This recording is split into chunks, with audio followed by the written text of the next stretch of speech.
Hello everyone, this is Alfred Weaver. I'm a professor of computer science at the University of Virginia, and it's my pleasure to be a co-editor of this special issue. So today we're very pleased to have Audrey Spiker talking to us. She works in business development at Castle Branch, and she's also the director of tekMountain, both of these located in Wilmington, North Carolina. So I imagine everyone's first question is, so what's Castle Branch? So Audrey, what is Castle Branch? Sure.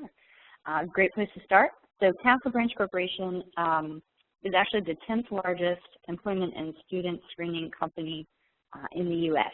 So what that means is we provide background screening, drug testing, employment verification, and various other services, document management type services, and compliance management type services in a variety of industries. We work with many college and university students and administrators in managing their externship requirements.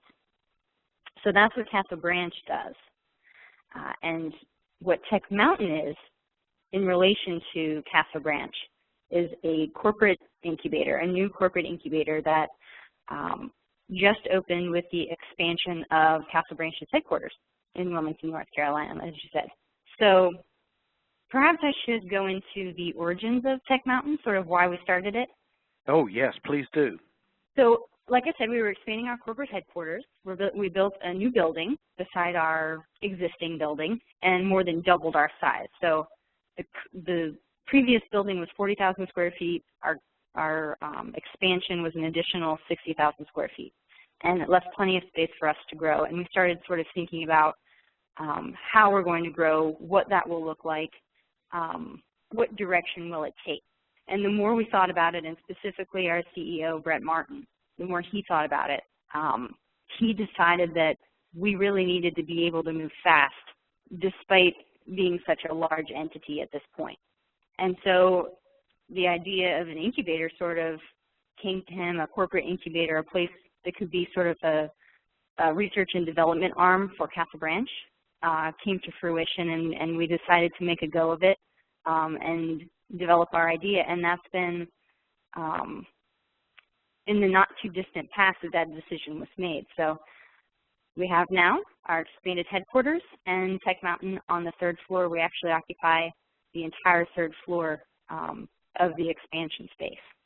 We're very excited. And we're a little bit, go ahead, I'm sorry. Well, I was going to ask the obvious follow-on question here. So what's cooking inside tekMountain? So we are primarily focused on education technology companies. Technology companies in general, but like I said, most specifically education technology companies. And the reason for that is that our customer base is primarily students and administrators, but really the large bulk of our customer base are students. And so it makes sense for us to be able to facilitate business for companies that make sense to our customer base. So Audrey, in the your side panel article, you mentioned the fact that you have the concept not of entrepreneurship, but rather of intrapreneurship, so that employees are encouraged to take an idea that they have and create a business around that. And to facilitate that, you've implemented an employee incubator program. Tell us how that works. The employee incubator program is really important to us for a couple reasons. We'd like to encourage employees who have ideas they'd like to explore, and especially those that would be relevant to Castle Branch as a business. We want them to grow their ideas and their businesses, and maybe even eventually, leave Castle Branch to grow their business as a separate entity. That would be fantastic to us. Become part of the Wilmington, business ecosystem. So on the other side of the coin is the fact that we'd like to encourage entrepreneurial spirit in general. We want people to know that it's very important to us for everyone to think outside the box, and that ideas shouldn't be stifled. They should be encouraged to grow, even if they're not quite a right fit, even if they, fail eventually. That's okay. as long as you're really exploring your talents and using it to the best of your abilities. Okay. So as a clarification, when you say employee, are you is tekMountain restricted to Castle Branch employees or any employee of any company? Oh, I'm sorry. That's a great point of clarification. So, I was confused about that. Sorry about that. So it's just Castle Branch employees. So the incubator is open to all Castle Branch employees and external startups that we have specific relationships with. Okay, all right, I understand. So it's a very sort of orchestrated community and selective community that we'll be vetting over time. So on the employee side, anyone can participate. On the external startup side, it'll be a bit more, it'll be a slower fill, if you will. Okay. Thank you. I appreciate that clarification. Another point that you make in your article is that one of the ideas within tekMountain that you think is critical is the provision of creative spaces. So in the context of tekMountain, what does that mean and how does that work? So creative space to us means space to think freely, and there's lots of research into how design can promote collaboration and creativity. So you have it in the building in several areas. For starters, we've got an unbelievable amount of writable space. So you've got just like glass everywhere, windows, whiteboards. We have a giant 360-degree swinging whiteboard that telescopes, you know, in 3 panels. This is a custom piece that was designed by our architect, David Lyle. We've got an idea room that's really just an entire room dedicated to a whiteboard. There are couches, ottomans, rugs, so that people feel comfortable. They can go into that space and just kind of draw all over everything and see where it takes them, see where their brainstorm takes them. We have collaborative areas, so our offices are actually comprised of, for the most part, 4 desks, where you sit sort of facing one another. So again, you're a stone's throw away from someone. There isn't a separation. There's a sense of team. And then let's see, other elements. Oh, we've got instead of walls on our offices, we've actually got garage doors that can be up or down, however you like them. And they're, again, writable space. So you can, you know, use that as a whiteboard of sorts if you like. This really sounds, your idea of a creative space really does seem to me to foster not only creativity but collaboration, which is so essential for a startup. I think creativity and collaboration can go hand in hand. As people inspire one another, the more they interact, the more they sort of foster one another's ideas. You know, you can meet someone, talk about your idea, they can give some input or feedback, and maybe you don't necessarily go in a new direction based on what they said the direction should be, but they made you think about what you're doing in a different way. And so, I mean, you have all kinds of, you know, sort of cause and effect collisions that happen like that. Great. Sounds like a very productive use of space.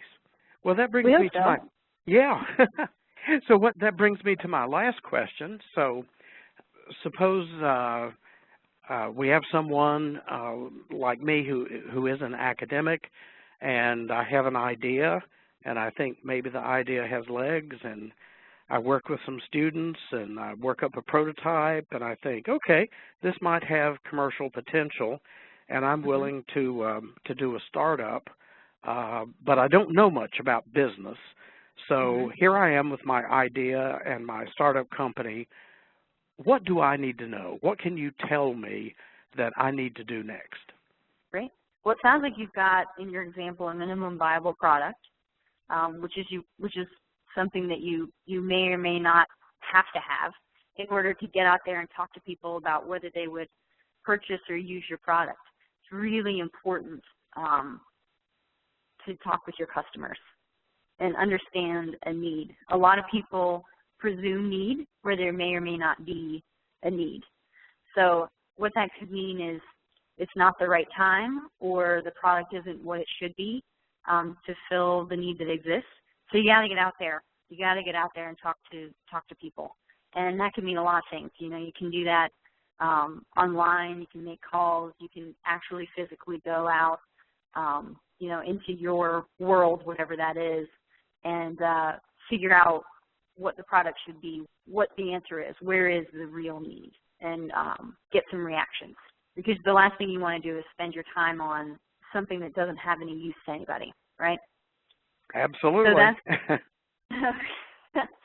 So that's very important in the first place as you start to look at your business. And then as you start to sort of form your business, and of course these are all just my personal viewpoints, but I think it's really important to know your resources because, you know, obviously not everyone is a business whiz out the gate. Not everyone has, you know, an MBA or a background in business. So there are lots of resources that exist out there, especially online, you know, for entrepreneurs that can help you find, like, are you looking for advice, mentorship? Are you looking for investment, you know, seed capital money?